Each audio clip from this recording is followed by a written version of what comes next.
Is that your new friend, Gigi? Is that your chickie friend?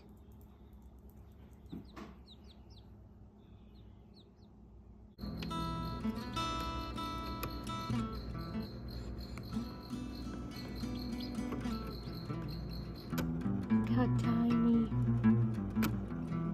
And her little feet. Hello, baby. Welcome to the world. She's a little bit wet. And I don't know if you guys knew, but they have belly buttons. Here are the babies. All 21 of them. They're doing good. Hey guys, that was the first chicken that came out, and I realized that these little trays that are in this little giant, I bought this because it was made in the USA. I'm not affiliated with these people, but this thing worked really good. These trays that hold the eggs, you're supposed to remove them 3 days before they're ready to hatch. But I got some chickens from my neighbor, just the way I could have some different chickens. And the hen had already been laying on them for about 3 days. So they hatched early, lesson learned. But that's why that one hatched sitting in this, and it actually did really good. I think we raised 21 out of, let's see, 1, 2, 3, 4, 5, 6, 7, 35, 41. So 21 out of 41 eggs hatched. We didn't candle them. I should have done that. I wish I would have candled them. I should make a video on that, but I didn't. But we still did pretty good. And I'm gonna show you the young chicks that we've already got in the coop. But I want to make sure you knew this thing worked excellent. But there's one thing, and it does recommend in the instructions, is to put a thermostat, your own little thermometer, in the bottom about middle of the egg, and just let it sit. And that'll tell you the accurate temperature, because sometimes this is a little bit off. So I wrote down on here 99.5 is what it's supposed to be. And that's what I tried to keep it. Sometimes it went up a little bit. Sometimes it went a little lower, not bad. It really did a good job. Now, after the chickens hatched, we noticed that you were supposed to leave them in here until they were dry. But I'm not sure if it's so humid here or what.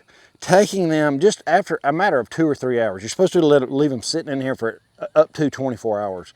We took them out after 2 hours or so and put them directly in this.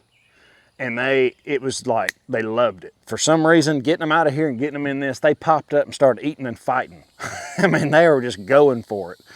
But this is what we put them in. It's a Commander XXL 64-gallon tote.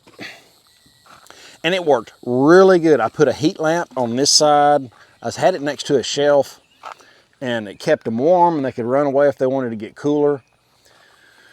Only thing is, I'm serious, after what, a week or two, they'll start flying out of it. They'll be jumping up here and flying out. These things are, I mean, they're going, they're growing. As soon as they pop out there, it's time to grow and lay eggs. I mean, these guys, it was really impressive how fast they grew. So we ended up putting some fencing over the top of this. Just something light so they don't fly out. So that's it on this thing. Put pine shavings, water, food. It's that simple. It's hot enough here, we didn't have to do that for very long, maybe 2 weeks. And then we put them directly in their little coop inside there, which we'll show you now. You can check it out. But they're really doing good. I mean, we haven't had any trouble. No, none of them are sick.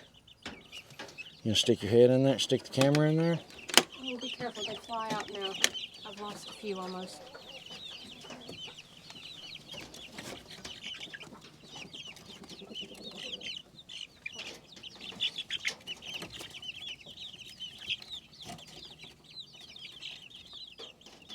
That looks like a rooster.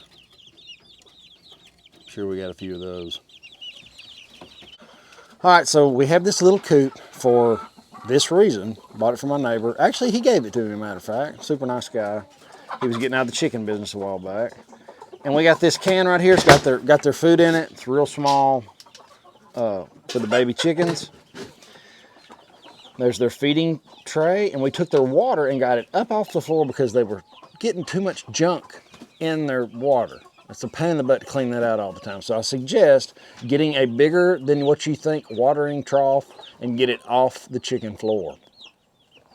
And the food, I wouldn't put a whole ton in there because they spill it, and I like to try to let them eat off what they spill before you replace it. And guys, at week 3 and 4, these dudes are eating kale, cucumber. I mean, they're eating everything these other chickens eat, and they love it. We're taking kale out of the chicken garden, and they're eating it right now, see? So they're going with it. So what did we learn? What's something that we can help other people not make the same mistake? Candling. I learned that if you'll candle the eggs and then take not a marker, but a crayon and mark which head the end is on, the head, and then place it where the head's straight up. And if they have problems hatching, you can peck the top of the egg and it will help get them oxygen and help them fight to get out of the egg. Yeah, that's one thing that I'm not sure we failed on, but day 1, the ones that were hatching good, like the one that was in the front of this video. And it pecked around the top of the egg and popped out, and it was ready to go. Day 2, they did pretty good. On the 3rd day, it seemed like it was harder and harder for them to get out of the shell, and I don't know if they didn't develop right or what, but it also looked like they were getting, what would they call it? Shrinkage. Shrink wrapped. Yep. Where the humidity gets out of whack, and that lining, you've seen the shell, when you crack it, there's a film, and it gets hard and leathery. And I noticed they would be able to peck the shell off, but they couldn't get through that membrane. Yeah, it was real. So we actually took tweezers on several occasions and helped. Yeah, but some of them, but and they some survived. of them, I got 2 of them to survive like that, but some of them, if they don't come out of the shell, they pretty much should just probably not make it. But I did have 2 survive that I helped out. So I'm not sure on that. This, like I said, this is our first goat roping with, raising, hatching eggs. But so far it's a success. 21 without candling. We could have done better. We'll do better next time. And is there anything that happened after the fact that would be worth noting? I was not prepared. Be a little bit more prepared. When that first one started hatching, it was like 3 days before I thought they were going to start hatching. So I didn't have the little plastic tote set up with the shavings in there, and I should have done better on that. I should have been a little bit more prepared on that. I went scrambling. We were snatching and grabbing. We walked out in coffee one morning, and I wasn't expecting them to hatch for 3 more days, and all of a sudden there was a baby. And I was hollering at Chris, help! And they started coming on. It was really fun. It so is. this is some of a few things that we're doing to get ready. We got a garden. We're actually living this. We're not telling show them our eggs. We're not telling you anything that we're not doing. Yeah. I think we got over 18 today. Yeah. We got about 21 hens right now and 2 roosters, and then 21 babies. So we'll see how that works. And they'll be worth 1 ounce of silver when they're laying. So guys, I hope you enjoyed the video. Leave me a comment, like and subscribe to the channel if you like this kind of content, and have an awesome day. Later. Come on, Skippy.